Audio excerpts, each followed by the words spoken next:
नमस्कार दोस्तों, स्वागत है आपका स्टडी विद पृथ्वी पर। दोस्तों, आज हम समचतुर्भुज के बारे में पढ़ेंगे। समचतुर्भुज को हम इंग्लिश में रोम्बस बोलते हैं। सबसे पहले समचतुर्भुज कहते किसे हैं उसको समझते हैं। समचतुर्भुज में चार भुजाएं होती है। ये आपको एक चतुर्भुज दिख रहा है, ए बी सी और डी, ये चतुर्भुज है। अब समचतुर्भुज में क्या क्या समचतुर्भुज की विशेषता होती है उनको पढ़ते हैं। इसकी पहली शर्त यह होती है सभी भुजाएं बराबर होती है। तो इस चतुर्भुज में हम देखते हैं यहाँ पे ए से लेकर के बी तक की लंबाई 4 सेंटीमीटर है, ए बी की लंबाई 4 सेंटीमीटर हो गई। इसी प्रकार से बी सी की लंबाई भी 4 सेंटीमीटर है, सी डी की लंबाई भी हमें 4 सेंटीमीटर मिल रही है, और हम ए डी की लंबाई जब हम देखते हैं तो वो भी 4 सेंटीमीटर है। अर्थात ऐसा चतुर्भुज जिसके सभी भुजाओं की लंबाई बराबर है।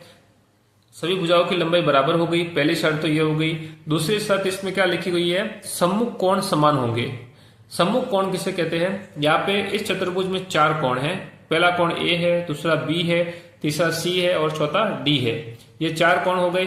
अब सम्मुख कोण जिनके मुख समान सीधे हो एक दूसरे से, इसका मुख इसके मुंह के सामने सी का मुख है, अर्थात ए का सम्मुख कोण सी है, बी के सामने डी का मुख है तो बी के सम्मुख डी है। तो इस प्रकार से सम्मुख कोण क्या है, समान है। तो कोण ए के बराबर कोण सी होगा और कोण बी के बराबर कोण डी होगा। तो पहली शर्त तो क्या हो गई कि सभी भुजाएं ए बी बराबर बी सी बराबर सी डी बराबर डी है, अर्थात सभी भुजाओं की लंबाइयां बराबर हो गई। दूसरी शर्त क्या हो गई, सम्मुख कोण समान है। तो कोण ए के सम्मुख कोण कोण सी है वो बराबर हो गया, और कोण बी के सम्मुख कोण कोण डी है ये बराबर हो गए। ये दो शर्तें जिसमें भी लागू होती है, ऐसे चतुर्भुज को हम समचतुर्भुज कहते हैं। अब समचतुर्भुज में एक बात होती है वो भी हम समझते हैं। सबसे पहले हम इनके विकर्ण देखते हैं। ये जो विकर्ण है, किसी भी चतुर्भुज के जो विकर्ण होते हैं वो 2 होते हैं। अब इसमें ए से लेकर के जो सी है इसको हम जब मिलाते हैं तो एक पहला विकर्ण बनता है, उसको हम बोलते हैं ए सी। इसी प्रकार से बी से लेकर को हम डी को मिलाते हैं तो दूसरा विकर्ण बनता है बी डी। तो दोस्तों, हम पहले विकर्ण बनाते हैं। हम जब विकर्ण बनाएंगे तब विकर्ण किस प्रकार से बनेंगे वो देखते हैं। सबसे पहले हम एसी विकर्ण बनाएंगे, ए से लेकर के सी तक का विकर्ण। तो हम ए को सी से मिला देंगे। तो दोस्तों, ये पहला विकर्ण बन गया हमारा ए सी, जो आपको दिख रहा होगा। इसी प्रकार से हम दूसरा विकर्ण बनाएंगे जो है बी डी। तो बी डी विकर्ण बनाएंगे। ये समचतुर्भुज के 2 विकर्ण हो गए, ए सी और बी डी। यहां तक आपको समझ में आ गया होगा। अब दोस्तों, इसमें यह होता है कि जो दोनों विकर्ण एक दूसरे पे कटते हैं, इस बिंदु पे कट रहे हैं, तो दोनों विकर्ण जब जिस बिंदु पे कट रहे हैं वो विकर्णों को आधा आधा कर रहा है। अर्थात एसी की जो लंबाइयां है, मान लीजिए इस विकर्ण जो जिस बिंदु पे कटता है उसको हम ओ से दर्शाते हैं। तो ओ से ए तक की जो लंबाई है, ये लंबाई ओ से सी तक की लंबाई के बराबर होगी। अर्थात ये बिंदु इस पूरी लंबाई को 2 भागों में बांट रहा है, बराबर भागों में। ये लंबाई और ये लंबाई बराबर हो जाएगी। इस प्रकार से ओ बी की लंबाई ओ डी के बराबर हो जाएगी, और इन दोनों इस बी डी की लंबाई है वो इस बिंदु पे 2 भागों में कट रही है। अर्थात जो बिंदु कट रहा है, जिस बिंदु पे ये दोनों विकर्ण कट रहे हैं, वो इस पूरी भुजा को 2 भागों में बांट रहा है, 2 बराबर भागों में। ओ ए बराबर ओ सी है और ओ बी बराबर ओ डी है। ये एक विशेषता है समचतुर्भुज की। अर्थात जो बिंदु विकर्ण जिस बिंदु पे कट रहे हैं वो बिंदु दोनों विकर्ण को आधे आधे भागों में 2 बार काट रहा है। एक ही विशेषता है। दूसरी विशेषता इसकी ये है कि जो ये कोण बन रहे हैं, 4 कोण आपको ये दिख रहे होंगे। पहला कोण, इस प्रकार से ये दूसरा कोण, इस प्रकार से ये तीसरा कोण और एक ये चौथा कोण। ये सभी कोण जो आपको दिख रहे हैं, ये सभी कोण 90 डिग्री के बनेंगे।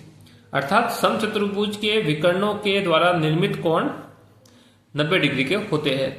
समचतुर्भुज के विकर्णों द्वारा निर्मित कोण 90 डिग्री के होते हैं, 90 डिग्री के होते हैं। तो ये समचतुर्भुज की विशेषता है। इसको मैंने यहाँ पे नोट किया है आपको समझाने के लिए कि विकर्ण एक दूसरे को समकोण पर समद्विभाजित करते हैं। समद्विभाजित मतलब 2 समान भागों में विभाजित करना। इसको तो बोलते हैं, देखिए आप, ये दोनों ही समान भागों में विभाजित कर रहे हैं। ओ ए बराबर ओ सी, 2 बराबर बराबर भाग हो गए। इसी प्रकार से दूसरा है ओ बी बराबर ओ डी, तो ये भी बराबर हो गया। अर्थात विकर्ण एक दूसरे को समान समद्विभाजित कर रहे हैं। दूसरा है समकोण पर। समकोण मतलब ये कोण जो बन रहे हैं वो 90 डिग्री के बन रहे हैं, तो इस पूरे को हम बोलते हैं लंब समद्विभाजित।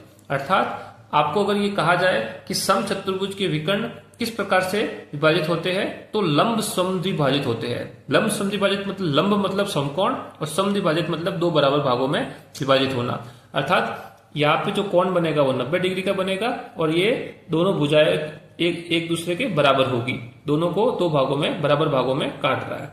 तो ये हो गया समचतुर्भुज की विशेषताएं। तो दोस्तों समचतुर्भुज किसे कहते हैं, समचतुर्भुज की क्या क्या विशेषता होती है वो आपने समझ लिया होगा। अब हम समचतुर्भुज का क्षेत्रफल क्या होता है उसको समझते हैं। समचतुर्भुज के क्षेत्रफल का जो फॉर्मूला होता है वो ये होता है कि 1/2 इंटू विकर्णों का गुणनफल। आपको जो भी विकर्ण दिए गए हैं, यहाँ पे हमें दो विकर्ण दिए गए हैं, एक है AC और एक है BD। तो इनकी जो लंबाइयां है उन दोनों का गुणा कर लीजिए और इसको 1/2 से गुणा कर लीजिए, तो जो हमें मिलेगा वो समचतुर्भुज का क्षेत्रफल होगा। ये हमें क्षेत्रफल निकालने के लिए फॉर्मूला है जो आपको याद रखना है। दूसरा है इसका परिमाप। अगर आपको समचतुर्भुज की कोई भी एक भुजा दी गई है, जैसे कि आप जानते हो कि समचतुर्भुज की भुजाएं बराबर होती है, तो इसका समचतुर्भुज का परिमाप क्या होगा, 4 इंटू भुजा होगा। जो भी भुजा आपको दी है उसको 4 से गुणा करोगे तो आपको समचतुर्भुज का परिमाप मिल जाएगा। तो ये दोनों फॉर्मूले आपको याद रखने हैं। ये समचतुर्भुज की जो विशेषता मैंने बताई है आपको कि सभी भुजाएं बराबर होगी, सम्मुख कोण समान होंगे, ये भी दोनों याद रखना है। और एक ये सबसे बड़ी विशेषता है कि इनके विकर्ण एक दूसरे को समकोण पर समद्विभाजित करते हैं। समद्विभाजित मतलब विकर्ण अपने आप को दो भागों में बांट रहा है और समकोण पर मतलब जो ये कोण बन रहे हैं वो 90 डिग्री के बन रहे हैं। तो दोस्तों आपको समचतुर्भुज किसे कहते हैं वो समझ में आ गया होगा। अब हम एक क्वेश्चन लेके इसको और आगे समझते हैं।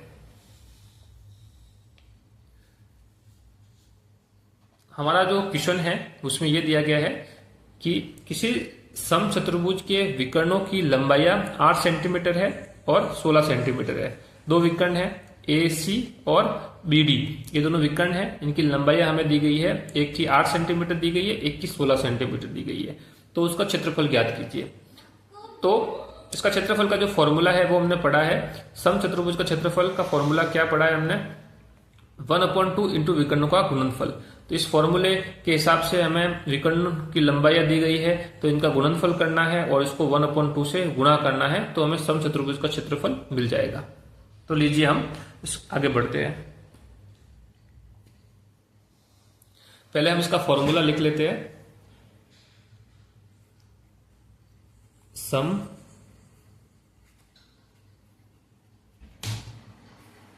समचतुर्भुज का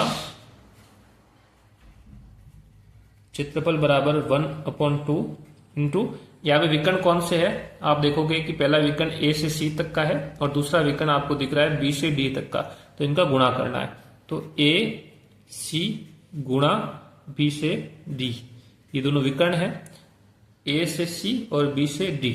अब इनकी लंबाइयां हमें दी गई है, उनका मान यहाँ पे रख लीजिए 1/2।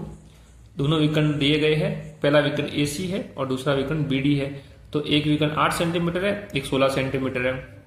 यहाँ पे देखिए दोस्तों, बड़ा विकर्ण ये है और ये विकर्ण छोटा है। तो AC बड़ा है तो AC कितना होगा, 16 सेंटीमीटर होगा और 8 सेंटीमीटर छोटा है, तो पहले 16 सेंटीमीटर लिख देंगे। फिर है BD छोटा है तो वो 8 सेंटीमीटर है। अब इसको जो कटेगा उसको हम काटेंगे, 2 से 8 कट रहे हैं 4 बार, तो ये 1 बार गया, ये 4 बार गया, तो हमारे पास क्या आया 16 इंटू 4 आ गया। 16 को 4 से गुणा करेंगे तो हमारे पास जो आंसर आएगा वो आएगा 64 आ जाएगा। अब हमें जो दी गई है, ये विकर्णों की लंबाई हमें दी है सेंटीमीटर में दी है, तो हमारा जो क्षेत्रफल होगा उसका जो यूनिट होगी वो सेंटीमीटर का स्क्वायर हो जाएगी। जिस भी यूनिट में हमें विकर्णों की लंबाई दी जाती है क्षेत्रफल में, उसका हम स्क्वायर कर लेते हैं। अगर हमें विकर्ण यहाँ पे मीटर में दिए होते तो हमारा जो क्षेत्रफल निकालते तो वो 64 मीटर स्क्वायर हो जाता, लेकिन हमें सेंटीमीटर दिया है तो हम यहाँ पे सेंटीमीटर स्क्वायर लिखेंगे। तो दोस्तों ये हमारा क्या हो गया 64 सेंटीमीटर स्क्वायर, ये हमारे समचतुर्भुज ABCD का क्षेत्रफल हो गया। तो दोस्तों मैं आशा करता हूँ कि आपको समचतुर्भुज के बारे में, समचतुर्भुज की क्या क्या विशेषता होती है वो, और समचतुर्भुज का क्षेत्रफल किस प्रकार से निकालते हैं वो समझ में आ गया होगा। अगर दोस्तों वीडियो अच्छा लगा है तो वीडियो को लाइक कीजिए। आप हमारे चैनल पे नए हैं तो चैनल को सब्सक्राइब कीजिए। दोस्तों मिलते हैं नए वीडियो में नए टॉपिक के साथ। धन्यवाद।